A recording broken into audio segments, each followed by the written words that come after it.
Hello everybody. Now I'm going to explain the difference between systematic review and scoping review. In this section, I will explain when systematic review is important and when scoping review is indicated. Therefore, the indications for each review will be explained. I will also highlight the specific distinction between systematic review and scoping review, which means overlapping or borderline between these two reviews is critical because most early career learners usually confused in identifying or selecting a research topic for scoping review and systematic review. A systematic review in health system has been frequently conducted. In fact, a scoping review also has been conducted in different contexts. With the emergence of these two reviews,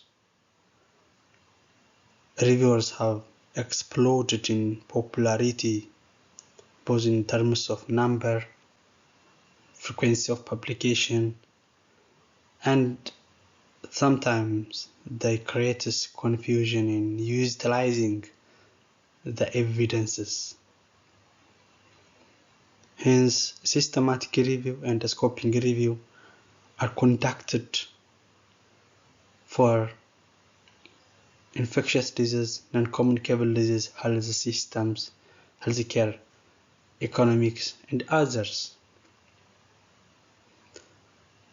More recently, another review also emerged, integrative review and others. I will explain another section about integrative review. So, and there are several reviews. So these several reviews create confusion. Which indicators indicates systematic review? Which indicators represent scoping review? When I should use systematic review? When I should use a scoping review? These are usually most of questions arise from students. So some expertise in the field explained these two reviews. In such case, an indication for both are explained well. For example, for systematic reviews can broadly defined as a type of research synthesis that are conducted by review groups with specialized skills who set out to identify and retrieve international evidence that's relevant to in particular questions, and to appraise and synthesize the results of this research to inform practice, policy, and further research. According to the Cochrane Handbook, a systematic review uses explicit systematic methods that are selected with a view to minimizing bias. The systematic review follows a structured and predefined process that requires rigorous methods to ensure that the results are both reliable and meaningful to end users. A systematic review may be undertaken to confirm or refute whether or not current practice is based on relevant evidence, to establish the quality of that evidence, and to address any uncertainty or variation. And such variation in practice may be due to conflicting evidence, or undertaking a systematic review should helpfully resolve such conflict. Conducting a systematic review may also identify gaps, deficiencies, and trends in the current evidence and can help underpin and inform additional research. Systematic reviews can be used to provide or result in statement to guide clinical decision making, the delivery of practice or service, policy development, policy initiation, and overall for the improvement of healthcare delivery. So there are several issues that initiate the application of a systematic review in conducting or synthesizing evidence. There may be a need for additional evidence, which is uncover the international evidence. May be helpful to confirm current practice or address any variation or identify new practice, new evidence, and identify and inform areas for future research. Identify and investigate conflicting results. Produce statements to guide decision making. These are iteratively identified indicators to conduct a systematic review. In fact, a systematic review in the other way can be explained, which is a review helpful to answer a research question.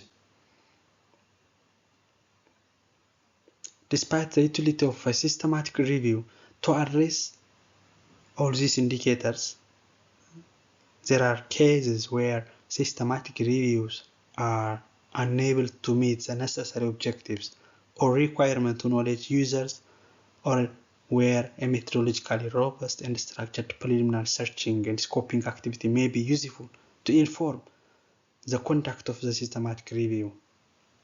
So all reviews may not be conducted through a systematic review. In such case, another review like scoping review may be required. A scoping review, which are also sometimes called scoping exercise or scoping studies, which is also a valid approach to synthesize or summarize evidence. But the approach may be a little bit different from a systematic review. They share most of the step procedures, most of approaches, however, a bit difference in concept or principle and purpose. It is important to understand that other approaches to evidence synthesis have also emerged, including realist reviews, mixed method reviews, concept analysis, and others a lot of narrative reviews, traditional reviews. So, as there are indications for systematic review, a scoping review has indications. Scoping reviews are an ideal tool to determine the scope or coverage of a body of literature on a given topic and give clear indication of the volume of literature and studies available, as well as an overview of its focus. Scoping reviews are useful for examining emerging evidence when it is still unclear what other more specific question can be posed and valuably addressed by a more precise systematic review. They can report on the types of evidence that address and inform practice in the field and the way the research has been conducted. The general purpose for conducting scoping reviews is to identify and map the available evidence. This is the usual definition and the usual expression of most of researchers why you want to use scoping review. So most answer to map available evidence, to review the available evidence. And O'Malley, authors of the seminal paper describing a framework for scoping reviews, provided for specific reasons why a scoping review may be important. Other researchers also clarified and extended its originality, and there was no universally recognized definition of scoping reviews, nor a commonly acknowledged purpose or indication for conducting them. So, a methodological working group of the Joanna Briggs Institute produced formal guidelines for conducting scoping review. So, having formal guideline in scoping review, there are around 5 steps. So I will come with another day about the 5 steps in conducting scoping review. But here, let me point the indicators, or what are the indicators, or when scoping review is conducted, or for what purpose. First, to identify the types of available evidence in given field. Second, to clarify key concepts or definitions in the literature.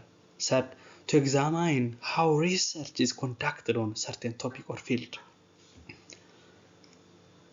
Then, to identify key characteristics or factors related to a concept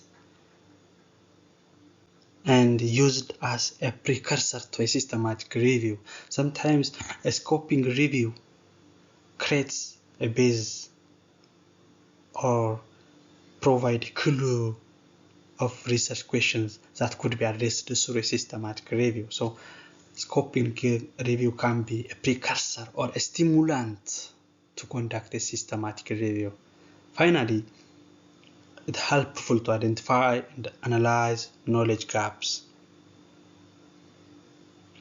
So there are, having this indication or indicators, still researchers, especially the junior researcher or early career researcher, may be confused in selecting a systematic review or scoping review.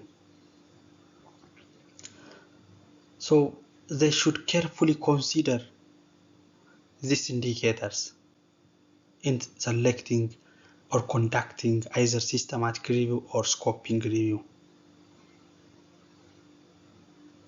The most important purpose is systematic review to answer specific questions, scoping review to contextualize, to define, to understand how a certain topic conducted by a researcher, how researcher operationalize that concept, how researcher measure it, how researcher define, and what research gaps in the area that could be answered by systematic review or that could be answered by an original study. This is the indication. In procedure, usually quality is not assessed in scoping review, but a systematic review quality of article should be examined. Maybe for the detail, in each step of a systematic review and in each step of scoping review, I will come with another video or PowerPoint. Thanks so much for listening. You can put your comment and share your opinion. Thanks so much.